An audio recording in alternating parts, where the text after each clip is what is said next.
sex, desire, passion, and white-hot lust. This podcast will be talking about the real true story of Basic Instinct involving male model Luka Magnotta. We all realize now that Luka Magnotta was framed for murder. He was an expensive international male escort. He was working in Montreal when the murder happened. First of all, Magnotta never lived at the apartment in Montreal. It was a whorehouse used by dozens of sex workers to entertain clients. The security cameras were not covering all entrances and exits. The killer entered from the basement back entrance, where no camera was recording. Luka entered with a Chinese client, and while inside the apartment, Luka was drugged by somebody.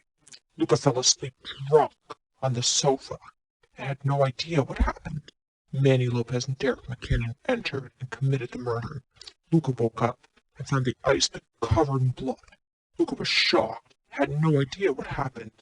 Luka was aware he would be framed for murder, so he fled the country to Europe.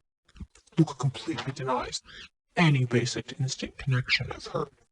The media lies about Luka constantly. While in the interrogation room in Germany, Luka denied opening and closing his legs like Sharon Stone did in Basic Instinct. Also, it's fake news that Luka Magnotta apparently used the name Catherine Tramell. In fact, it was lies and fake news.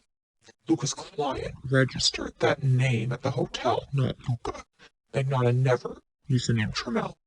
Magnotta never stabbed anyone 100 times with an ice pick. It was all Manny Lopez. The fake news documentary Don't Fuck with Cats is all lies and propaganda.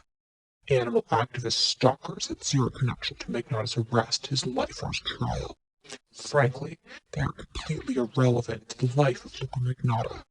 Magnotta was never arrested, charged, or questioned, or convicted of any animal cruelty. Don't believe fake news. Stalkers posing as animal activists framed Luka Magnotta, and they falsely linked themselves to him and his life. If you want to speak to people who really knew Magnotta, speak with Nader Eid, Nicholas Monaco, the photographer, John McKellar, Magnotta's Toronto manager, or Ron Mikhailo, Luka's ex-fiancé. Stop believing irrelevant people who never knew Luka. Interview Luka's attorney, Luke Leclerc, or his German lawyer, Evelyn Asher. Luka has zero contact with any of his money-hungry relatives. If you enjoy this podcast, please copy. Thanks.